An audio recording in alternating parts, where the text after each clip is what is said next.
75 वर्षाच्या कष्टाच्या घामाच्या थेंबाच्या प्रती हा कृतज्ञता सोहळा त्यांनी या ठिकाणी आयोजित केला आहे।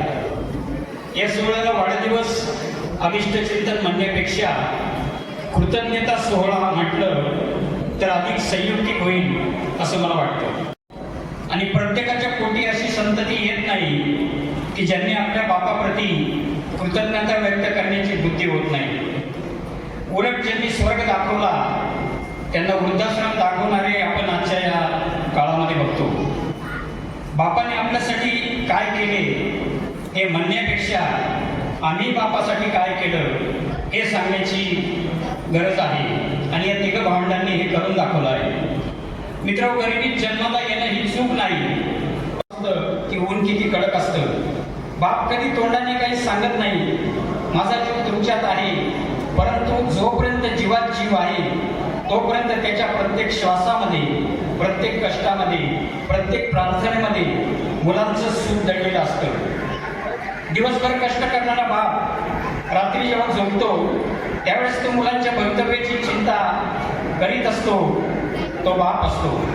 मित्र, आज या ठिकाणी प्रवास आणि या जीवन प्रवासाचे सरांना एक पुस्तक लिहावे असे वाटले आणि त्याच पुस्तकाचा आज इथे आपण प्रकाशन सोहळा करत आहोत। तर मान्यवरांना मी विनंती करेल की त्यांनी या पुस्तक प्रकाशन करावे।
अंधारातून प्रकाशाकडे अशा ह्या पुस्तकाचं इथे उद्घाटन झालेलं आहे। उभे न राहता त्यावरच उभे राहून आपण आपली उंची वाढवावी। अर्थातच जीवनात येणाऱ्या अडथळ्यांकडे आपण बघत न बसता त्या अडथळ्यांना ओलांडून आपण पुढे जावे, हाच काहीसा आदर्श सरांनी आपल्या समोर ठेवलेला आहे। पुन्हा एकदा जीवनामध्ये अनेक संघर्ष आले, अनेक कटू प्रसंग आले, पण सर डगमगले नाही आणि या संघर्षमय जीवनामध्ये त्यांना त्यांच्या तिन्ही मुलांनी, सुनांनी, नातवंडांनी प्रचंड अशी खंबीर साथ दिली।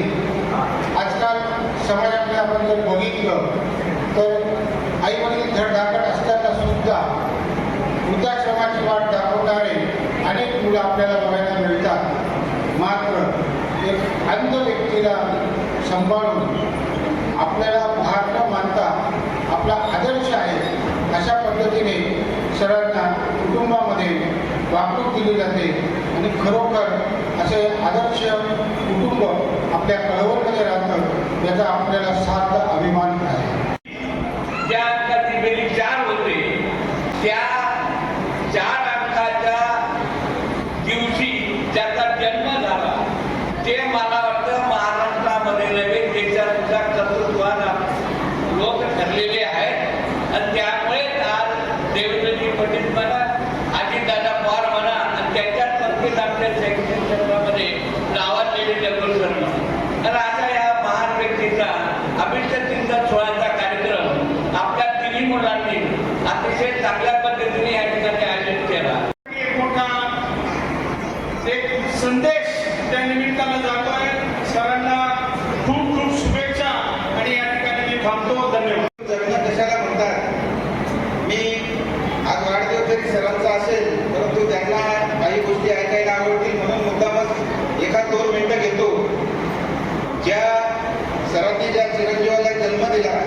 उमेश तिघं भाऊ आहेत ते.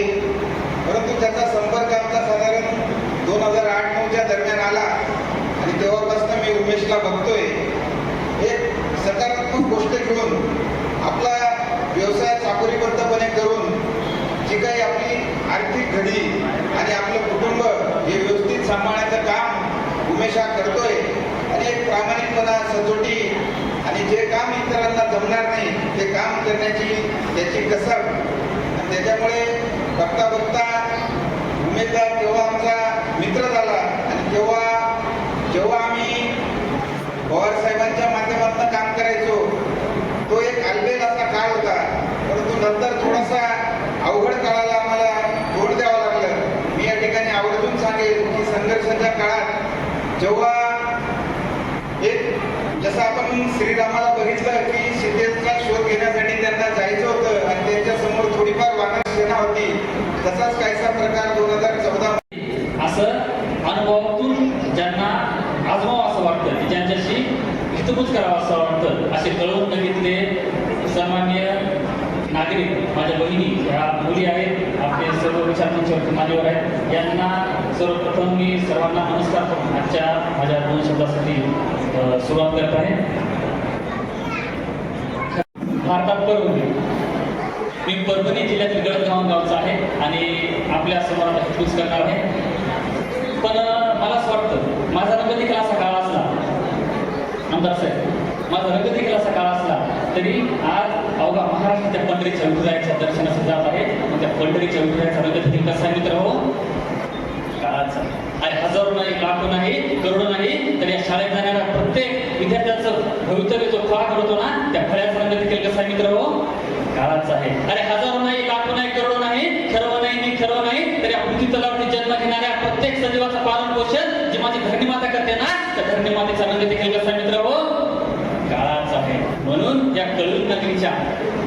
कळवण नगरीच्या काळ्या आईच्या लेकरांनी ज्या वाघाच्या बसक्यांना, सिंहाच्या छाव्यांना, माझ्या जिजाऊच्या लेकींना, माझ्या रमाईच्या लेकींना, या सावित्रीच्या लेकींना हा जो आदरणीय दगडू सोनवणे सरांच्या अमृत महोत्सवाच्या माध्यमातून हा जो चांगल्या विचारांचा खात ऐकण्यासाठी हा जो जनसमुदाय जमवलेला आहे ना त्यासाठी मला असं वाटतं एकदा आपण जोरदार प्रयत्न करावा.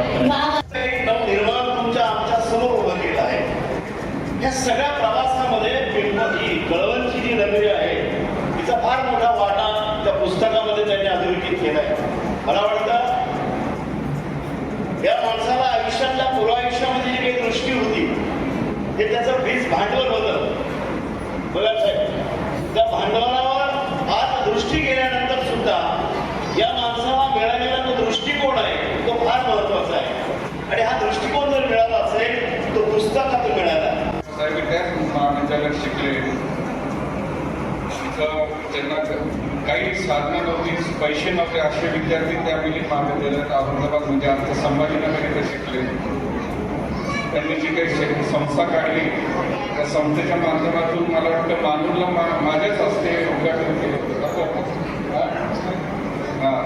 तेव्हा मी तर काही सामान्य एक जिल्हा परिषद सदस्य होतो किंवा पंचायत समिती सदस्य असताना आज माझ्या ज्या काही निवडणुका असतील त्या उमेशनी प्रिंटिंगचं बरंचसं काम केलं.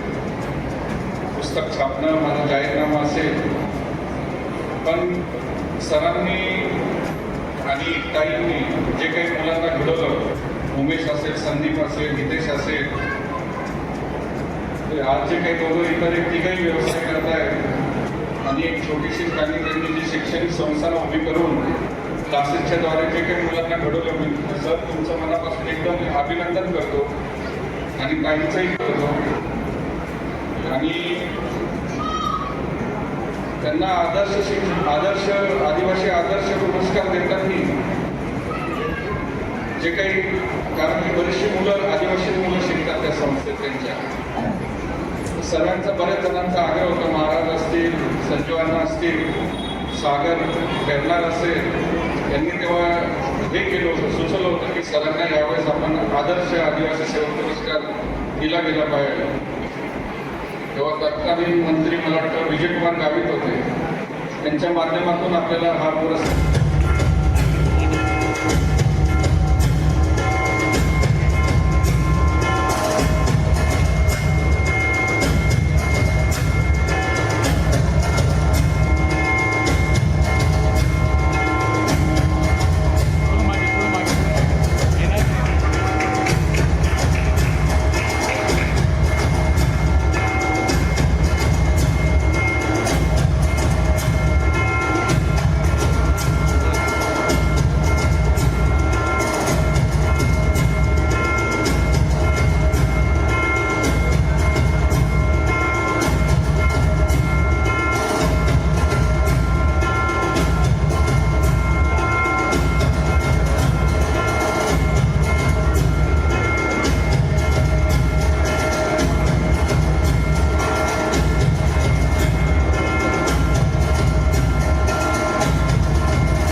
आहेत.